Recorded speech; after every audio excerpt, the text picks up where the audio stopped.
हमारे देश में एक बहुत ही महत्वपूर्ण संस्था है जो हमारे लोकतंत्र का तो अभिन्न अंग है ही और हमारे गणतंत्र से भी पुरानी है। मैं भारत के चुनाव आयोग के बारे में बात कर रहा हूँ।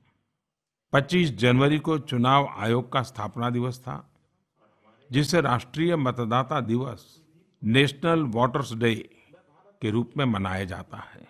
भारत में जिस स्केल पर चुनाव का आयोजन होता है, उसे देखकर दुनिया के लोगों को आश्चर्य होता है और हमारा चुनाव आयोग जिस बखूबी से इसका आयोजन करता है, इसे देखकर प्रत्येक देशवासी को चुनाव आयोग पर गर्व होना स्वाभाविक है।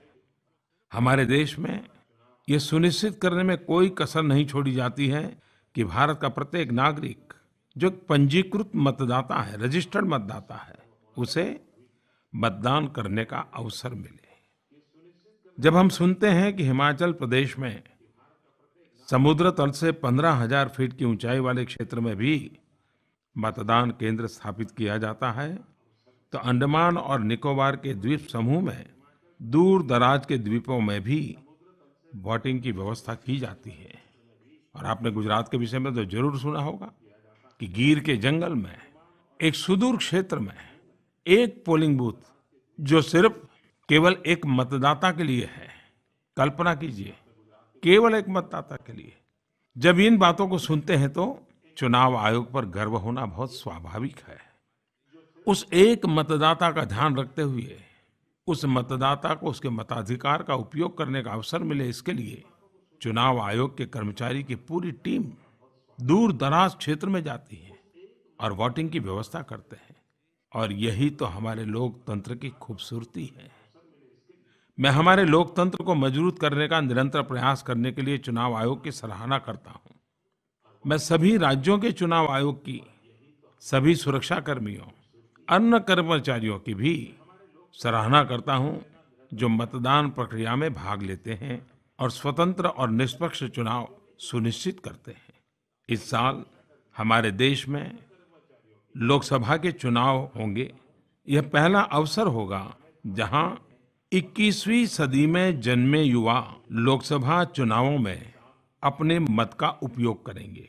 उनके लिए देश की जिम्मेदारी अपने कंधों पर लेने का अवसर आ गया है। अब वो देश में निर्णय प्रक्रिया के हिस्सेदार बनने जा रहे हैं। खुद के सपनों को देश के सपनों के साथ जोड़ने का समय आ चुका है। मैं युवा पीढ़ी से आग्रह करता हूं कि अगर वे मतदान करने के लिए पात्र हैं तो खुद को जरूर मतदाता के रूप में रजिस्टर करवाएं। हम में से प्रत्येक को एहसास होना चाहिए कि देश में मतदाता बनना, मत के अधिकार को प्राप्त करना, वो जीवन की महत्वपूर्ण उपलब्धियों में से एक महत्वपूर्ण पड़ाव है। साथ साथ मतदान करना ये मेरा कर्तव्य है, ये भाव हमारे भीतर पनपना चाहिए। जीवन में कभी किसी भी कारण से अगर मतदान नहीं कर पाए तो बड़ी पीड़ा होनी चाहिए। कभी कहीं देश में कुछ गलत होता हुए देखें तो दुख होना चाहिए। हाँ, मैंने वोट नहीं दिया था, उस दिन मैं वोट देने नहीं गया था, इसका ही खामियाजा आज मेरा देश भुगत रहा है। हमें इस जिम्मेदारी का एहसास होना चाहिए। यह हमारी वृत्ति, यह हमारी प्रवृत्ति बननी चाहिए। यह हमारे संस्कार होने चाहिए। मैं देश की जानी मानी हस्तियों से आग्रह करता हूं कि हम सब मिलकर वोटर रजिस्ट्रेशन हो या फिर मतदान के दिन वोट देना हो, इस बारे में अभियान चला करके लोगों को जागरूक करें। मुझे उम्मीद है कि भारी संख्या में युवा मतदाता के रूप में पंजीकृत होंगे और अपनी भागीदारी से हमारे लोकतंत्र को और मजबूती प्रदान करेंगे। मेरे प्यारे देशवासियों, किरण सिदर ने माय गॉव पर लिखा है कि मैं भारत के अंतरिक्ष कार्यक्रम और उसके भविष्य से जुड़े पहलुओं पर प्रकाश डालूं। वो मुझसे ये भी चाहते हैं कि मैं विद्यार्थियों से अंतरिक्ष कार्यक्रम में रुचि लेने और कुछ अलग हटकर आसमान से भी आगे जाकर सोचने का आग्रह करूं। किरण जी, मैं आपके इस विचार और विशेष रूप से हमारे बच्चों के लिए दिए गए संदेश की सराहना करता हूँ। कुछ दिन पहले मैं अहमदाबाद में था, जहाँ मुझे डॉक्टर विक्रम साराभाई की प्रतिमा के अनावरण का सौभाग्य मिला। डॉक्टर विक्रम साराभाई का भारत के अंतरिक्ष कार्यक्रम में एक महत्वपूर्ण योगदान रहा है। हमारे स्पेस प्रोग्राम में देश के असंख्य युवा वैज्ञानिकों का योगदान है। हम इस बात का गर्व करते हैं कि आज हमारे स्टूडेंट्स द्वारा डेवलप किए गए सैटेलाइट्स और साउंडिंग रॉकेट्स अंतरिक्ष तक पहुंच रहे हैं। इसी 24 जनवरी को हमारे विद्यार्थियों द्वारा बनाया गया कलाम सैट लॉन्च किया गया है। ओडिशा में यूनिवर्सिटी के विद्यार्थियों द्वारा बनाए गए साउंडिंग रॉकेट्स ने भी कई कीर्तिमान बनाए हैं। देश आजाद होने से लेकर 2014 तक जितने स्पेस मिशन हुए हैं, लगभग उतने ही स्पेस मिशन की शुरुआत बीते 4 वर्षों में हुई है। हमने एक ही अंतरिक्ष यान से एक साथ 104 सैटेलाइट्स लॉन्च करने का वर्ल्ड रिकॉर्ड भी बनाया है। हम जल्द ही चंद्रयान-2 अभियान के माध्यम से चांद पर भारत की मौजूदगी दर्ज कराने वाले हैं। हमारा देश स्पेस टेक्नोलॉजी का उपयोग जान माल की रक्षा में भी बखूबी कर रहा है। चाहे साइक्लोन हो या फिर रेल और सड़क सुरक्षा, इन सब में स्पेस टेक्नोलॉजी से काफी सहायता मिल रही है। हमारे मछुआरे भाइयों के बीच नाविक डिवाइस बांटे गए हैं, जो उनकी सुरक्षा के साथ साथ आर्थिक तरक्की में भी सहायक है। हम स्पेस टेक्नोलॉजी का इस्तेमाल सरकारी सेवाओं की डिलीवरी और अकाउंटेबिलिटी को और बेहतर करने के लिए कर रहे हैं।